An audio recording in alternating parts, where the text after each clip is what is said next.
મારા કાર્યક્રમમાં 3 બજેટ રજૂ કરવાની મને મોકો મળ્યો.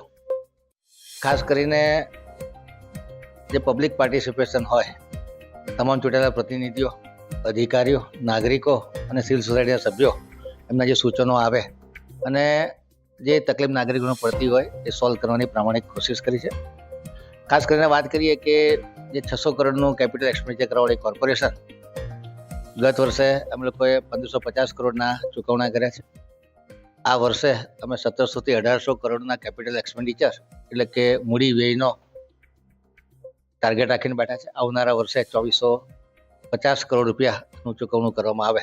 ઉડીને આંખે વળગે એવું કામ કે જે પ્રજાને પુષ્કળ ફાયદો થયો એવું વિશ્વામિત્રી પ્રોજેક્ટ, કે 100 દિવસની અંદર વિશ્વામિત્રી નદીનું વાઇડનિંગ, રિસેક્શનિંગ, ડીસિલ્ટિંગ અને જંગલ કટિંગ કરવામાં આવ્યું. 24.7 કિલોમીટર નદીની વહન ક્ષમતા જે 700 ક્યુમેક હતી એ વધારીને લગભગ 1140 ક્યુમેક કરવામાં આવી. એટલે કહી શકાય કે વિશ્વામિત્રી નદીની કેપેસિટીમાં 40 થી 50% જેટલો વધારો થયો. પૂર નિવારણાત્મક પગલામાં હાઈવેને સમાંતર બંને બાજુની ચેનલો બનાવવામાં આવી. સિટી બાજુની ચેનલ અલગ અલગ ફેઝ વાઇઝ આરસી ચેનલ બનાવવાનું કામ શરૂ કરવામાં આવ્યું છે.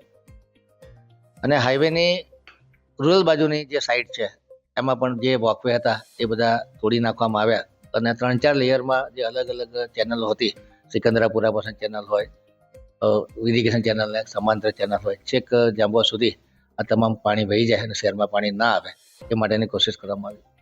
જે એક કવડ કાંસો હતી 500 જગ્યાએ સ્લેબ તોડી અને રિસીટિંગ કરવામાં આવ્યું. વડોદરાની જે કુદરતી કાંસો છે, રૂપારેલ કાંસો હોય, મસિયા કાંસો હોય, ભૂખી કાંસો હોય, એની પણ સાફ સફાઈ કરવામાં આવી. પહેલી વખત ફ્લોટિંગ ડ્રેન માસ્ટર મશીનનો ઉપયોગ કરી અને આ કામગીરી કરવામાં આવી. તમામ નેચરલ કાંસોના જંગલ કટિંગ, રિસેક્શનિંગ, વાઇડનિંગ કરવામાં આવ્યા, જેથી કરીને ગત વર્ષે પૂરની પરિસ્થિતિમાંથી આપણે બચી શક્યા છે. એવી જ રીતે વાત કરું તો ઐતિહાસિક રીતે પાણી પુરવઠા વિભાગ દ્વારા લગભગ 19 ટાંકી, જેમાંથી 11 નવી ટાંકી અને 8 જૂની જે ટાંકી હતી જર્જરિત, એની જગ્યાએ નવી ટાંકી બનાવવાનું કામ, લગભગ 11 જેટલા નવીન બુસ્ટર પંપો બનાવવાની કામગીરી સ્ટેન્ડિંગ કમિટીમાં મંજૂર થઈ અને હાલ પ્રગતિ હેઠળ છે. જે પાણીના નવીન સોર્સની વાત કરીએ તો નિમેટાના 2 WTPની કામગીરી પ્રગતિમાં છે. એમાં એક 50 mLનું, 75 mLનું, રાયકાનો WTP અત્યારે પ્રગતિ હેઠળ છે. આવનારા સમયમાં અનગઢ ખાતે 150 mLનું WTP બને, 300 mLનો ઇન્ટેક વેલ બને, રાયકા પોઈચા ખાતે નવીન ફ્રેન્ચ વેલ બને, અનગઢ ખાતે નવીન ફ્રેન્ચ વેલ બને. જે હયાત ફ્રેન્ચ વેલો છે એને ઓગમેન્ટ કરવામાં આવે, એની પર અલ્ટ્રા ફિલ્ટરેશન સિસ્ટમ લગાડવામાં આવે, એ પ્રકારના આયોજન લીધેલા છે. જે આટલી બધી ઓવરહેડ ટેન્ક અને બુસ્ટર પંપ બનાવવાથી લોકોને પાણીના પ્રશ્નો હલ થાય, લાંબા ગાળાના આયોજનો લીધેલા છે. લગભગ 9 જેટલા EPS, એમાં જેતલપુર, કરોડિયા, નવાપુરા, કાલુપુરા, વેમાલી, દરજીપુરા, ભાયલી, બીલ, આ બધા EPSઓના રિપેરિંગ કામ ચાલી રહ્યા છે. આવનારા વર્ષે બીજા જે 4 STP છે, ખાસ કરીને અટલાદરાના 2 જૂના, એક કપુરાનો, છાણીનો, 150 mLના STPનું રિનોવેશન કરવામાં આવશે, જેથી જે ઓપન ડિફિકેશનમાં વડોદરાના વોટર પ્લસ નો સિમ્બોલ મળેલો છે. આવનારા વર્ષોમાં જે 2050 સુધીની વસ્તી ગણીએ અને 889 mLD STPની કેપેસિટી ઊભી કરવી પડે, એમાંથી મોટાભાગની કેપેસિટી આવનારા 2 વર્ષમાં પૂર્ણ થાય એ પ્રમાણેના આયોજન લીધા છે. પાણી સપ્લાયમાં પણ 2050માં 455 mLની જરૂર પડે, અત્યારે 680 mLD પાણી છે. તો આવનારા વર્ષોમાં 1-2 વર્ષમાં આ કેપેસિટી જેટલી નજીક પહોંચી શકીએ એ પ્રમાણેના પ્રમાણિક આયોજન લીધા છે. લગભગ 1000 કરોડ રૂપિયાના પાણીના નેટવર્ક અને પાણીના નવીન સોર્સ ડેવલપ કરવાના કામગીરી હાથમાં લીધી છે. બીજી વાત કરીએ કે ફ્યુચરિસ્ટિક સેલ દ્વારા જે ઐતિહાસિક ઇમારતો છે એનું કન્ઝર્વેશન કરવામાં આવશે. 10 જેટલા નવા તળાવો છે એના લેક ઝોન ડેવલપ કરવામાં આવશે. બાયલી સેવાથી છાણી પાસે લિનિયર પાર્ક બનાવવામાં આવશે. અને બિલ્ડિંગ કન્સ્ટ્રક્શનની વાત કરીએ તો બિલ્ડિંગ કન્સ્ટ્રક્શનમાં ઘણા બધા આયોજનો આગામી વર્ષમાં લીધા છે. ગત વર્ષમાં લગભગ 19 વોર્ડમાંથી 1-2 વોર્ડની વોર્ડ ઓફિસો બાકી છે. મોટાભાગની વોર્ડ ઓફિસોના બાંધકામ પૂર્ણ થયા છે. 2 જેટલા સ્વિમિંગ પુલ બનાવવામાં આવ્યા છે. રામનાથ તળાવ, વાંસ તળાવ, આ બધા નવા તળાવોના બ્યુટિફિકેશન કરવામાં આવે છે. મકરપુરમ જીજી માતા તળાવ હોય, છાણી તળાવનું એક્સકેવેશન કરવામાં આવ્યું છે. આવનારા સમયમાં 10 જેટલા તળાવોના લેકફ્રન્ટ ડેવલપ કરવામાં આવશે.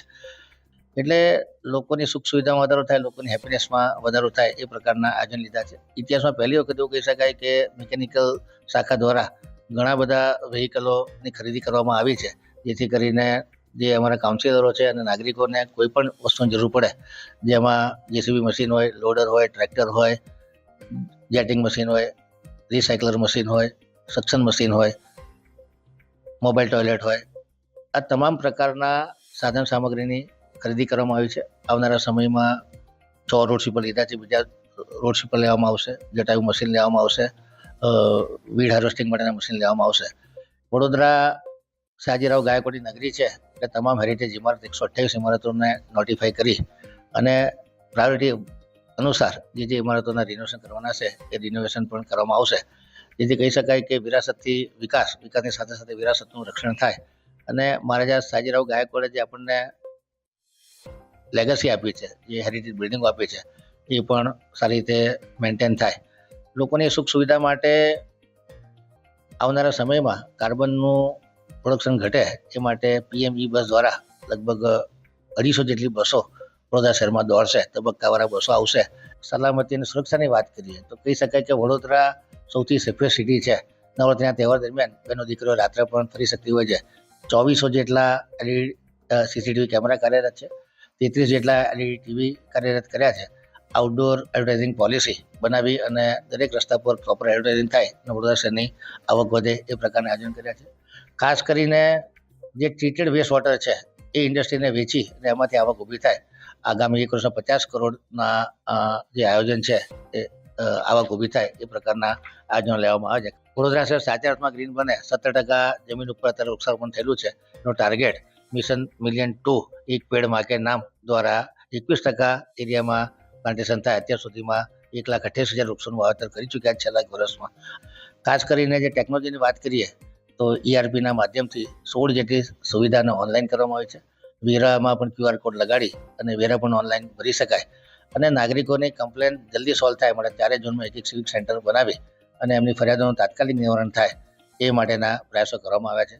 કહેવાનો મતલબ કે લોકશાહી પદ્ધતિથી જે રીતે નાગરિકોના સૂચનો છે એના આધારે કોર્પોરેશન વધુ રિસ્પોન્સિવ બન્યું છે, વધુ એકાઉન્ટેબલ બન્યું છે, વધુ રિસ્પોન્સિબલ બન્યું છે. સ્પીડ, સ્કેલ અને સેટિસ્ફેક્શનથી વડોદરા શહેર વધુ લેવેબલ બને, નાગરિકોની સુખ સુવિધામાં વધારો થાય, એમની હેપીનેસમાં વધારો થાય. જે 4 કોરિડોર છે, 6 કોરિડોર બનાવવાના છે કે જેમાં સીટની coordinated adaptable traffic control system લગાડવામાં આવશે, જેથી કરીને જે સિગ્નલના ટાઈમિંગ છે એ ટ્રાફિક પ્રમાણે રિયલ ટાઈમ મોનિટરિંગ થશે, જેનાથી ટ્રાફિકની સમસ્યામાં સુધારો થશે. ટેકનોલોજીની વાત કરીએ તો દુનિયાની સારામાં સારી ટેકનોલોજી ડિજિટલ ટ્વિન કે જેનાથી 3D GIS અને એક વર્ચ્યુઅલ પ્રોજેક્ટનું આખું ડેમોન્સ્ટ્રેશન કરી શકાય એ પ્રકારનું આજે પણ 100 કરોડના ખર્ચે લેવામાં આવ્યું છે. કોર્પોરેશનની પોતાની ઓફિસ હોય, આઇકોનિક બિલ્ડિંગ બને કે જે જૂની ખંડેરાવની ઓફિસ છે એના બદલે બીજી 150 કરોડના ખર્ચે ઓફિસ બનાવવાનું આયોજન છે. મને લાગે છે કે જે પ્રમાણેના કેપિટલ એક્સપેન્ડિચર જૂજ સ્ટાફની સાથે કોર્પોરેશને અચીવ કર્યા છે, ખરેખર બિરદાવવા લાયક છે અને તમામ અધિકારીઓ જે દિવસ રાત મહેનત કરી છે, તમામ નાગરિકોએ સૂચના આપ્યા છે, તમામ મીડિયાએ જે કોઈ અમારું ધ્યાન દોર્યું છે એ તમામ ક્ષેત્રમાં કામ કરવાની કોશિશ કરવામાં આવે છે.